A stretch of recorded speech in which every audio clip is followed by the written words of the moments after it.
Hop on.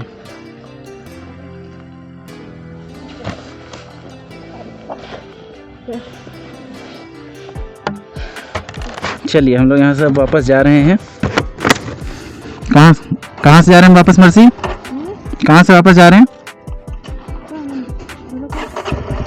Dhanaulti से वापस जा रहे हैं नोएडा की तरफ। तो एक तरह से हमारी जो 3 दिन की छोटी सी यात्रा थी वो अपने लास्ट स्टेज पर आ गई है और हम लोग यहाँ से निकल रहे हैं अपने वापस घर की तरफ। घर भी नहीं, नोएडा की तरफ। उफ, क्या मज़ेदार 3 दिन रहे हैं दोस्तों।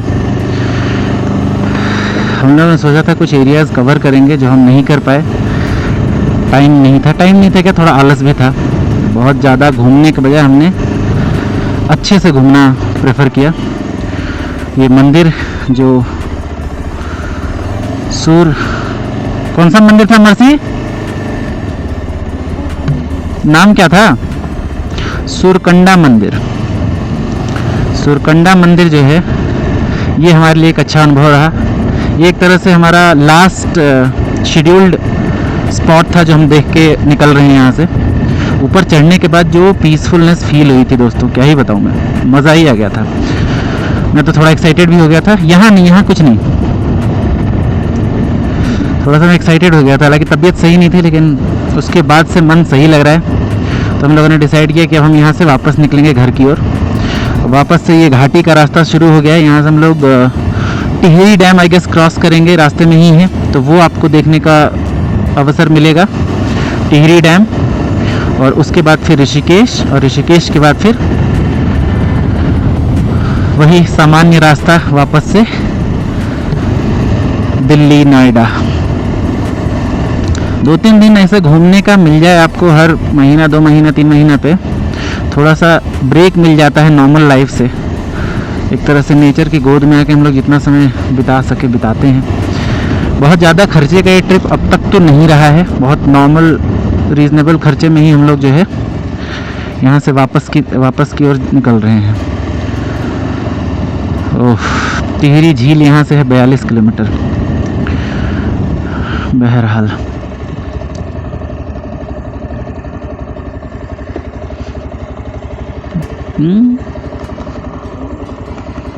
कौन सा है यहाँ से?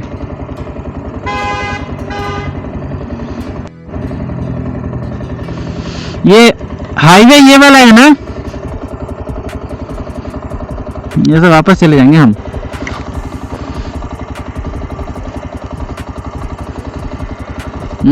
इधर से ही निकलना अपने को। तो जो भी है 2-3 दिन के लिए ऐसे घूम के मज़ा तो आया।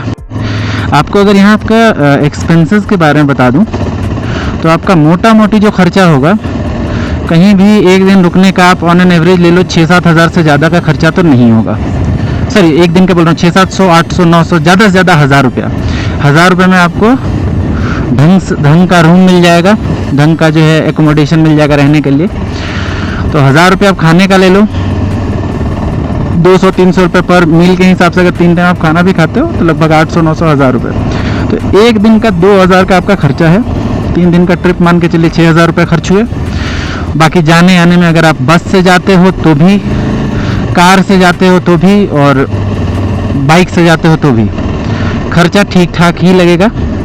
बस वगैरह से, पब्लिक ट्रांसपोर्ट से रिलेटिवली थोड़ा सा कम लगेगा। अपनी गाड़ी से आओगे तो आपको बुक करके जाना पड़ेगा, और अगर दूसरे किसी की गाड़ी लेके आ रहे हो तो बुक करके जाना पड़ेगा। अपनी गाड़ी से आओगे तो तेल लगेगा। तो अगर 300-400 किलोमीटर के आसपास का अगर आप तेल का भी हिसाब किताब लगा लो तो 20 लीटर के आसपास आपका तेल है जाने आने का मिला के। तो 2000 रुपये आपके खर्च होते हैं। 2 लोग हो तो आपका 1000 रुपये करके डिवाइड कर लो। तो बहुत ज़्यादा खर्चा है नहीं घूमने में। वैसे भी हमारे भारत में घूमने का जो हिसाब किताब है ना, वो दोनों है। अगर आप चाहो तो बहुत महंगा से महंगा भी हो सकता है, और बहुत सस्ता से सस्ता भी, एकदम नेग्लिजिबल खर्चे में भी आप भारत घूम सकते हो। और ट्रस्ट मी, भारत घूमने के लिए सबसे बेस्ट जगहों में से है। यहाँ आपको हाईएस्ट रेंज के माउंटेन मिलेंगे, 3 समुद्र मिलेंगे कम से कम। जो आपका सीनिक ब्यूटी है, चाहे पहाड़ों का हो, समुद्र का हो, रेगिस्तान का हो, बर्फीले पहाड़ों का हो, सब कुछ यहीं मिल जाएगा आपको इस देश में। प्लेन्स भी, हम लोग चूँकि नॉर्थ से हैं तो नॉर्दर्न प्लेन्स का हम लोग उतना इज्जत नहीं करते, लेकिन आप कभी ट्रेन जर्नी करके देखिए नॉर्थ एरिया में। ये जो इधर आपका पंजाब से लेके कोलकाता तक का जो है ये ट्रेन जर्नी अपने आप में ही अमेजिंग है। बहुत अच्छे व्यू मिलेंगे आपको रास्ते में, मज़ा आ जाएगा उसमें भी। तो भारत ओवरऑल घूमने के लिहाज से बहुत सही है, चाहे आप सदर्न पार्ट में देख लो, नॉर्थ पार्ट में देख लो, नॉर्थ ईस्टर्न पार्ट में देख लो। अभी नॉर्थ ईस्टर्न पार्ट जो है थोड़ा सा अंडर एक्सप्लोर्ड मुझे लगता है कि है, क्योंकि वो अगर उधर पर्यटन थोड़ा और ज़्यादा बढ़ जाए तो मुझे लगता है कि नॉर्थ की तुलना में, मतलब जम्मू एंड कश्मीर और ये हिमाचल और उत्तराखंड की तुलना में लोग सिक्किम और उधर मणिपुर के जो इलाके हैं उधर ज़्यादा उन लोगों को मज़ा आएगा, मुझे ऐसा लगता है। उधर सरकार वैसे तो काम कर भी रही है और थोड़ा बहुत और काम करने की ज़रूरत है। हम लोगों को भी अगर लगता है कि घूमने का मौका मिल रहा है तो उस एरिया को भी एक्सप्लोर करना है। इसके अलावा अगर हम सदर्न पार्ट में देखें तो इतने खूबसूरत मंदिर हैं उधर, मतलब उनकी मेकिंग, उनकी आस्था, उनका मंदिर को लेकर फेथ, डीटी को लेकर जो प्रेम है, और उसके साथ साथ जो अतिथियों का, अतिथि भी नहीं कहेंगे बल्कि फेलो इंडियंस का जो स्वागत सत्कार का तरीका है वो भी बहुत अच्छा है।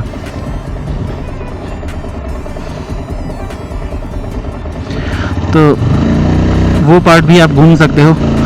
इधर आपका ईस्टर्न पार्ट में कोलकाता है। कोलकाता अभी भी थोड़ा सा रेट्रो फीलिंग देता है अगर आप उधर घूमने का सोचो तो। फिर उड़ीसा में है आपका जगन्नाथपुरी, आप देखिए कितना खूबसूरत मंदिर है, वहाँ भी घूम सकते हैं। कर्नाटक है, केरल है। केरल तो खैर अद्भुत ही है अपने आप में। बहुत लोग जाते हैं अलग अलग पर्पस के लिए, हनीमून मनाने के लिए, दोस्तों के साथ घूमने के लिए, ट्रैकिंग करने के लिए। तो केरल भी बहुत खूबसूरत है। मतलब मेरे हिसाब से Bharat one of the best places है घूमने के लिए। जितनी वैरायटी है यहाँ पे। वेस्टर्न पार्ट में रन ऑफ कच्छ है गुजरात का, गुजरात में भी घूमने के लिए, राजस्थान में जैसलमेर वगैरह घूम के, जयपुर है घूमने के लिए। जहाँ आप चाहें, जिस एरिया में जाइए वहाँ आपको घूमने फिरने के ढंग की जो स्थान है वो मिल जाएंगे। आपको कितने वेल मेंटेन्ड हैं ये तो मैं घूम के ही बता पाऊँगा आपको। धीरे धीरे हम लोग कोशिश करेंगे कि भारत के अलग अलग कोने को एक्सप्लोर करने का प्रयास करें, जितना हो सकता है, जितना हमारे पास लिमिटेड टाइम, एनर्जी, रिसोर्सेज हैं, और जितना हम वीडियो बना सकते हैं वो भी आपके लेके आएंगे। यहाँ ये जो घाटी का रास्ता है ये बहुत ही सुंदर है, साथ ही साथ बहुत खतरनाक भी है। तो बहुत ध्यान से इधर चलाना होता है बाइक। कौन आ रहा है, कौन किधर से आ सकता है, प्रोबेबिलिटी लेके चलनी पड़ती है। अपना तो है ही, साथ ही साथ दूसरों का भी ध्यान रखना पड़ता है इसमें। अभी चूँकि आपको मैं दिख रहा हूँ इसलिए आपको रास्ता उतना ज़्यादा दिख नहीं रहा होगा, लेकिन रास्ता है बहुत सुंदर। कल बहुत सारे हमने वीडियोस बनाए थे रास्ते का। और इधर गाड़ी चलने में भी जितना सुंदर चलाने में लगता है उससे ज़्यादा सुंदर देखने में लगता है। इतना घुमावदार रास्ता है यहाँ पे, और ऊपर से ऊंचाई, साथ ही साथ पहाड़, खाई भी है साथ में। कहीं भी रुक के आप अगर 5 मिनट भी देखना चाहो तो आपको मतलब आनंद ही आनंद है। इतना सुख है इधर। पर्यटकों के लिए और क्या चाहिए। एक तरफ पहाड़, एक तरफ खाई। ये सब पहाड़ जो है बर्फ़ से ढक भी जाते हैं, तो 1 आध महीने में तो जो मज़ा आएगा उसका वर्णन ही नहीं किया जा सकता। अभी हम लोग को 314 किलोमीटर और जाना है अपने दिल्ली के लिए। तो 314 किलोमीटर में ये जो बता रहे हैं भाई साहब, वो कह रहे हैं कि हमारा 7-8 के आसपास बच जाएंगे पहुँचते पहुँचते। बीच में अगर रुकने का टाइम ले लें तो। अभी दोस्तों इतना बढ़िया सीन है आगे ना कि मैं आपको इस सीन से वंचित नहीं कर सकता। ये आपको देखना बनता है।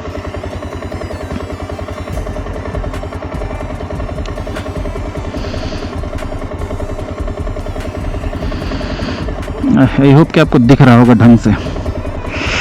अब चलते हैं थोड़ा सा आपके लिए भी। काना ताल कुटीर, हम और ऊंचाई पर आ गए, बढ़ते ही जा रहे हैं। लगभग 3,500 मीटर के आसपास हम लोग ऊपर हैं अभी ज़मीन से।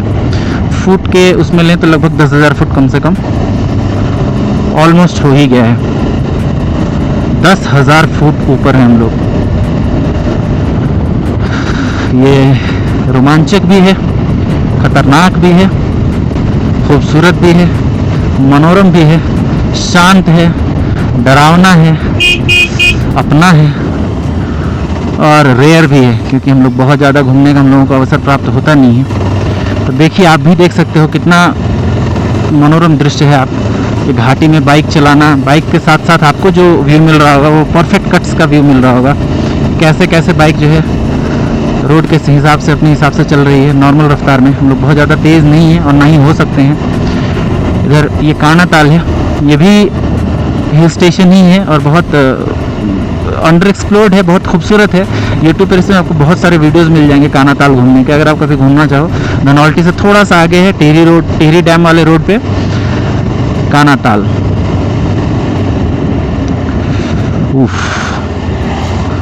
बहुत सावधानी से चलाना है दोस्तों इधर, अगर आप लोग कभी ड्राइव करने आते हो। अभी एक मेरे पिछले वीडियो से आपको पता भी चल गया होगा, इधर कमर्शियल व्हीकल्स के ड्राइवर्स को अलग से लाइसेंस मिलते हैं, जो ग्रीन लाइसेंस होता है हिली एरिया पे चलाने के लिए, उसके बिना वो नहीं चला सकते। और उसके लिए उन लोगों को अलग तरीके से टेस्ट भी देना पड़ता है, जो थोड़ा सा डिफरेंट होता है हमारे नॉर्मल रोड के जो टेस्ट होते हैं उससे। बाकी अगर आप अपने व्यक्तिगत व्हीकल से आ रहे हो तो फिर उसकी ज़रूरत नहीं है, लेकिन फिर भी आपको स्किल आना ज़रूरी है कि आप पहाड़ पे कैसे चला रहे हो। बाइक के केस में भी जैसे अभी मैं चल रहा हूँ, बहुत ये ध्यान रखने वाली बात है कि मैं अपना लेन कभी चेंज ना करूँ। अगर मैं लेन चेंज कर दूंगा तो देखिए जैसे वहाँ से लेफ़्ट से पता नहीं है ना कि कौन कब आ जाए, तो वो फिर चाहे सामने वाले की भी गलती हो चाहे मेरी गलती हो, नुकसान दोनों का होगा और हम अपना नुकसान अफोर्ड नहीं कर सकते रोड जर्नीज में। इसलिए एकदम अपना लेन बनाए रखना है, चाहे आप स्पीड कुछ भी रखो, ज़्यादा रखो कम रखो, डिपेंड करता है आप पे, लेकिन अपना लेन छोड़ना नहीं है। यहाँ देखिए जैसे ऐसे डीप कट्स जो है ना, उस पर आपको ज़्यादा केयरफुल रहने की ज़रूरत है, क्योंकि कौन कब किधर से आ जाए। और हाँ यहाँ ज़रूरत नहीं है। ये देखिए दाहिने साइड में जो मैं देख पा रहा हूँ, कितना खूबसूरत है पहाड़। पहाड़ों का अपना मज़ा है। अभी तो मैंने समुद्र का मतलब मैं बीच पर तक गया नहीं हूँ, तो अगर कोई बोले कि माउंटेन पर्सन या बीच पर्सन, तो मैं सीधे बोल दूँगा माउंटेन पर्सन, क्योंकि बीच एक्सप्लोर करने का मौका अब तक नहीं मिला है। पहाड़ है भाई, खतरनाक भी है और खूबसूरत भी है। अगर घर से निकल गए हो गाड़ी लेके तो पूरा पहाड़ घूम के ही आओ बढ़िया से। और ये जो अभी हम लोग कर रहे हैं ना, ये बाइक राइड के थ्रू जो पहाड़ देखने का मौका मिल रहा है, ये अपनी गाड़ी में जो मज़ा है ये पब्लिक व्हीकल में वो मज़ा नहीं आएगा, क्योंकि आपको कहीं भी रुकना हुआ, अभी जैसे हम लोग रुकना चाहें 5 मिनट रुक के फिर बढ़ेंगे, हाथ पर सीधा करके थोड़ा सा नज़ारे देख के। लेकिन ये फ़ायदा आपको उसमें नहीं मिलेगा, पब्लिक व्हीकल्स में नहीं मिलेगा, क्योंकि वहाँ तो वो अपने हिसाब से रोकेगा, बाकी यात्रियों के हिसाब से रोकेगा, तो वहाँ आप सफ़र ज़्यादा करोगे। अभी हम लोग सफ़र को एंजॉय कर रहे हैं जितना हो सके। देखिए जैसे यहाँ ये लोग आके रुक गए, अब जहाँ भी मर्जी है रुक के 5 मिनट पहाड़ देख लिया, क्या दिक्कत है, फ़ोटो ले लिया, वीडियो बना लिया, रील बना लिया, आगे बढ़ गए। हाँ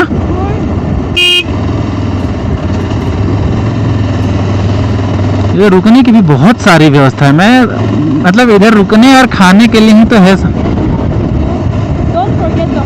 हाँ ओके, इधर जो मैं देख पा रहा हूँ रुकने और खाने पीने की ही व्यवस्था है। मतलब कहीं भी ऐसा कोई भी ऐसा जगह नहीं है जहाँ के 2 किलोमीटर के अंदर अंदर आपको रुकने की व्यवस्था ना हो। होम स्टे है, रूम्स हैं, हॉस्टल्स हैं, आपको बेड मिल जाएंगे। अगर आपको टूरिंग के लिए नहीं भी आना, अगर आपको वैसे भी वर्क फ्रॉम होम है या कोई है, आप 15-20 दिन के लिए इधर आके चुपचाप अपना बुक करके एक रूम और अपना काम करिए। ऐसे ही आपको लाइफ को लेकर जो थॉट्स आएंगे ना, वो आपके नॉर्मल लाइफ से बहुत अलग आएंगे। बहुत क्रिएटिव सोचने का मन करेगा, इतना यहाँ पे शांत और सुखद एहसास है। कभी अगर लगे कि हाँ छुट्टी है लंबी, घूम लिए। अभी तो विश लिस्ट में उत्तराखंड की बहुत सारी चीज़ें हैं जो हम लोगों को एक्सप्लोर करना है। इधर आपका 4 धाम है, जो गंगोत्री, यमुनोत्री, केदारनाथ और बद्रीनाथ, वो घूमना भी अपने आप में एक स्वप्न जैसा है। वहाँ भी घूमने का अगर परमात्मा ने अवसर दिया तो ज़रूर घूमेंगे और आपके लिए वीडियो भी बना के लाएंगे, आप भी देखोगे, आप भी इंजॉय करोगे उसको। तो वो है। इसके अलावा हिमाचल में बहुत सारी जगह हैं जो घूम सकते हैं। हिमाचल के बाद अगर सब कुछ सही रहा तो लेह लद्दाख के ट्रिप पे भी जा सकते हैं। बाइक तो हमने उस हिसाब से ले ही रखी है। ये बाइक भी दोस्तों मतलब इसकी तारीफ़ हमने उतनी करी नहीं है, लेकिन तारीफ़ के काबिल है, क्योंकि अब तक कहीं रुकी नहीं है, कहीं इसने धोखा नहीं दिया है, कहीं भी ऐसा नहीं लगा कि मतलब बाइक जो है थक गई हो। हालांकि हम लोग रेस्ट ले लेके खुद भी रेस्ट ले रहे हैं, बाइक को भी रेस्ट करवा रहे हैं, लेकिन अब तक बाइक ने जो है परेशानी कम से कम एक्सप्रेस तो नहीं की है, अगर फील भी की हो तो ये अच्छा ही है हमारे लिए। बाकी ये ऑफ रोडिंग बाइक है, तो थोड़े और डिफ़िकल्ट टेरेन्स में भी अगर हम चलाने की कोशिश करें तो चला सकते हैं, जैसा कि बाइक के मतलब उसमें फीचर्स में है कि मतलब थोड़ा सा अनयूजुअल, थोड़ा सा डिफ़िकल्ट टेरेन्स पे भी आराम से चलेगी, ऐसा इसने प्रॉमिस किया है। तो हमने मल्टीपर्पज़ से ही लिया है कि दोनों जगहों पे मतलब नॉर्मल क्रूजिंग के लिए भी और ऑफ रोडिंग के लिए भी चला सकें, लंबे रास्ते पर भी जा सकें, और कहीं अगर डिफ़िकल्ट रास्ता है, थोड़ा लेह लद्दाख वाले जो रास्ते हैं उधर, वो तो वहाँ पर भी मतलब स्मूथली चल सके, बस इसी ख्याल से गाड़ी लिया है। अच्छा खासा इन्वेस्टमेंट है ये, तो देखते हैं कि उतना मतलब रिटर्न मिलता है या नहीं। हम लोग मिडिल क्लास लोगों के लिए बाइक पर इतना ज़्यादा पैसा खर्च करना ये अपने आप में जो है थोड़ा सा अनप्रेसिडेंटेड है। मतलब इतना सहज नहीं होता कि आप 2.5 लाख पौने 3 लाख रुपए जो है बाइक पे खर्च कर दें, लेकिन ठीक है भाई, अब मिडिल आँखों ने थोड़े बड़े सपने देख लिए हैं तो देख लिए हैं, क्या करेंगे, उनको सपोर्ट तो करना ही है। ले दे के यही लाइफ है अपने पास, या कहें कि ले दे के लाइफ ही है अपने पास, तो उसको कुछ तो भोजन पानी कुछ तो दीजिएगा ताकि वो ढंग से चल सके। बाकी रोटी सब्ज़ी सब तो मिल ही रहा है परमात्मा की कृपा से। बहुत लोगों ने मतलब उनको ड्यू क्रेडिट नहीं मिलता, पर हाँ हमारे जो फ्रेंड्स हैं, हमारे रिलेटिव्स हैं, हमारे कुछ करीबी लोग हैं, उन लोगों ने बहुत सपोर्ट किया बाइक लेने में। आपको भी अगर कभी ऐसी बाइक लेनी हो तो आप देख लो कि आपकी ज़रूरत क्या है। ज़रूरत पहले देख के उसके आसपास में ये देखो कि कोई बड़ा खर्चा नहीं है। अगर खर्चा है तो कोशिश करो कि कुछ समय के बाद लिया जाए, पैसे सेव कर लो। अगर खर्चा नहीं है, आपको लग रहा है कि कुछ महीने तक आप मैनेज कर सकते हो, तो आप बाइक ले भी सकते हो। थोड़ा बहुत EMI करवा लो, थोड़ा बहुत आप पैसे दे दो और ले लो ये। लेकिन बाइक में आपको कंफर्ट से ज़्यादा एंजॉयमेंट मिलेगा। कार में थोड़ा कंफर्ट रिलेटिवली ज़्यादा है, लेकिन वहाँ आपको वो मज़ा नहीं, मतलब ये बाइकर्स ही बता सकते हैं आपको कि बाइक में क्या मज़ा है, क्योंकि हमने इसको फील किया है। हम इसको मतलब वर्ड्स में एक्सप्लेन नहीं कर सकते लिटरली, क्योंकि ऐसे सामने अगर ये टेक्निकल कैलकुलेशंस देखोगे तो आपको लगेगा कि कार बेटर है, क्योंकि कार में जो है आपको बारिश वारिश का कोई डर नहीं रहता, भीगने का डर नहीं रहता, हवा उतना चेहरे पर नहीं लगता, और 3-4 लोग भी आ सकते हैं। बाइक में आपको ये सुविधा नहीं है, लेकिन बाइक के अपने फ़ायदे हैं। वो है कि मतलब जो बाइक राइड का एक्सपीरियंस है, रोड पर जो साथ आपका बाइक देती है, या रोड पर जो एंजॉयमेंट आपको बाइक देती है, वो कार नहीं दे सकती। और इसको जानने के लिए आपको बाइक लेके एक बार ट्रिप पर जाना ही होगा, कहीं लंबे ट्रिप पर 300, 400, 500, 600 जितना आपको जो जहाँ जाने की इच्छा हो, एक बार बाइक लेके जाइए। फिर आप जो है ये जो पनिशमेंट मिलती है ना बाइक के साथ, सामान लटकाना,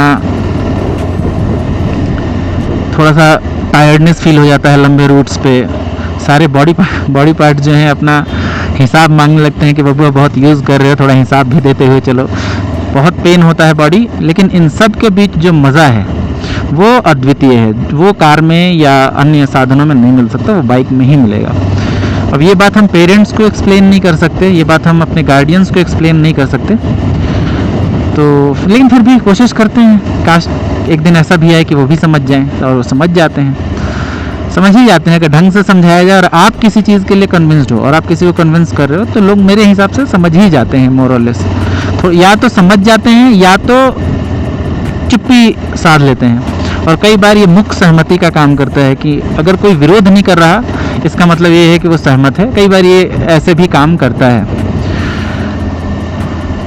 बाकी आपको ट्रैवलिंग के लिए कंपेनियंस, उसका भी ध्यान देना होता है। कई अच्छे कंपेनियंस आपको रखना होता है जो बोरिंग ना हो, ट्रैवल को और इन्हेंस ही करें, और साथ ही साथ उसकी बारीकियों को, जो मुश्किल हालात आते हैं ट्रैवलिंग में, उसको भी समझें, आपको भी सपोर्ट करें और ख़ुद भी मतलब आप भी उनको सपोर्ट करें। ऐसे पूरक बन के अगर आपको कोई ट्रैवल कंपेनियन मिलता है तो वो सोने पे सुहागा है मित्रों। मतलब एक तो दृश्य अच्छा है, ऊपर से आपका ट्रैवल पार्टनर अच्छा है, उसके बाद आपको बहुत ज़्यादा टेंशन नहीं होगी। मतलब हाँ ठीक है, छोटी मोटी चीज़ों का ध्यान रखना पड़ेगा कि घर से आप क्या सामान लेके चल रहे हो, दवा वगैरह आपसे लेके चलना है। जब भी चलना है तो दवा कम से कम इनो, पैरासीटामोल, बेसिक जो दवाएं हैं वो थोड़ा सा लेके चलना है साथ में घर से। पानी हमेशा पीते रहना है, कॉन्स्टेंटली हाइड्रेटेड रहना है। थोड़ा बहुत आपको शरीर पर भी ध्यान देना पड़ेगा। बाइक राइड जो है वो फिजिकल एफर्ट भी मांगती है। ये मतलब ऐसा नहीं है कि आपको सब चीज़ घर बैठे मिल जाए, मतलब सिर्फ आनंद, ऐसा नहीं होता। आपको फिजिकली फिट रहना पड़ेगा, क्योंकि बाइक चलाना अपने आप में एक फटीग का काम है, लंबे राइड्स पर स्पेशली। तो आपको शारीरिक रूप से फिट रहना पड़ेगा और उससे ज़्यादा मानसिक रूप से फिट रहना पड़ेगा, क्योंकि आपको एक ही जर्नी में अलग अलग तरीके के वेदर मिलेंगे। जैसे हम लोग अभी घर से निकले थे, ठंड थी, फिर थोड़ी देर के बाद पूरा चिलचिलाता धूप, हमें गर्मी लगने लगा। और उसके बाद हम मसूरी और इधर ऋषिकेश से आगे मसूरी की तरफ बढ़े ही थे कि मतलब पाला लगने लगा, एकदम ठंड लगने लगा। तो वो भी एक लहर वाला ठंड जो होता है ना, हवा के साथ जो लगता है वैसा ठंड। और उसके बाद जब हम मसूरी से और आगे इधर आपका धनौल्टी की तरफ बढ़े तो इधर तो एकदम कपकपा देने वाली ठंड थी। मतलब मसूरी का ठंड हमें यहाँ पर आके नॉर्मल लगने लगा। इतना हम लोगों को दांत कटकटा देने वाली ठंड थी इधर। और ये और ज़्यादा बढ़ती है, डिपेंड करता है कि आप कौन से समय में आ रहे हो। तो ये सब बातों का भी ध्यान रखना होता है। और बाइक पर अगर आप हो तो आपको सारा जितना जैसा मौसम है वैसा ही फील होगा, मतलब बीच में कोई फिल्टर या कुछ नहीं है। तो वो फीलिंग का ही मज़ा लेना है। इसलिए थोड़ा सा इसमें फटीग तो हो जाता है, तबीयत ख़राब होने का भी डर रहता है। तो उसके लिए भी अपना थोड़ा ध्यान रखना होगा। आप जहाँ जा रहे हो उस जगह के बारे में, वहाँ क्या टेम्परेचर होने वाला है, रेन कोट्स वगैरह आपने रखे हैं यानी, जैकेट्स वगैरह रखे हैं यानी, ग्लव्स अच्छे हैं यानी, गियर्स, सेफ्टी गियर्स जो हैं आपका, एल्बो गार्ड हो गया, नी गार्ड हो गया, ये अच्छे हैं यानी, शूज़ अच्छे हैं यानी, ट्रैकिंग वगैरह के लिए भी शूज़ बहुत इंपॉर्टेंट हैं। तो अच्छे हील वाले भी नहीं, अच्छे ग्रिप वाले जूते आपको हेल्प करेंगे लंबे टूर्स के लिए। सेफ्टी शूज़ मिल जाए अगर, जो बाइकर्स के लिए होता है तो और अच्छा है।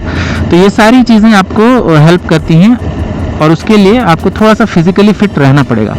तो स्ट्रेचिंग पर ध्यान दीजिए, थोड़ा बहुत चलने फिरने, दौड़ने कूदने पर ध्यान दीजिए, इंटरनल एनर्जी पर ध्यान दीजिए।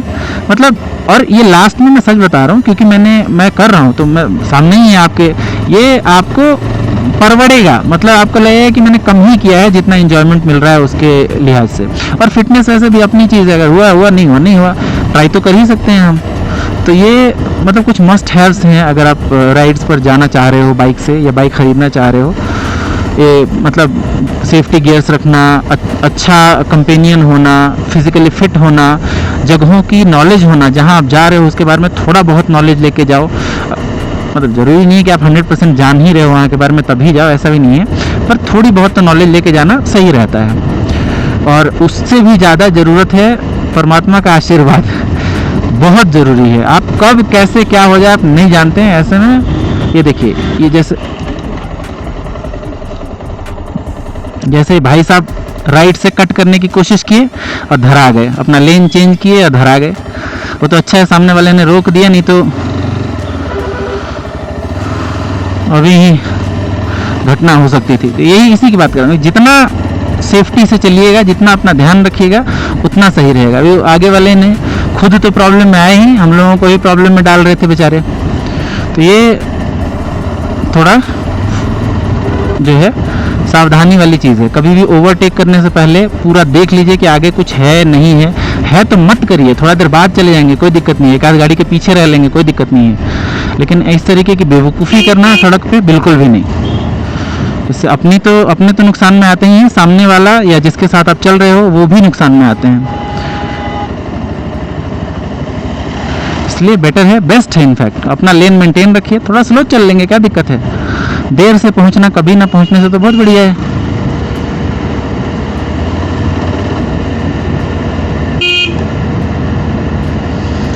हाँ,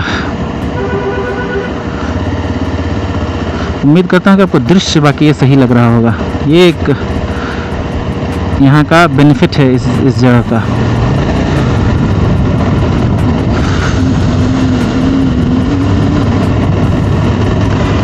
खैर अब हम लोगों का जो है 300 किलोमीटर के आसपास का और रह गया है घर पहुंचने के लिए। टिहरी डैम पहुंचते हैं, वहां जाके फिर आपको वहां का वीडियो दिखाएंगे। आशा करेंगे कि आपको वही पसंद आएगा। चोपड़ियाल गांव।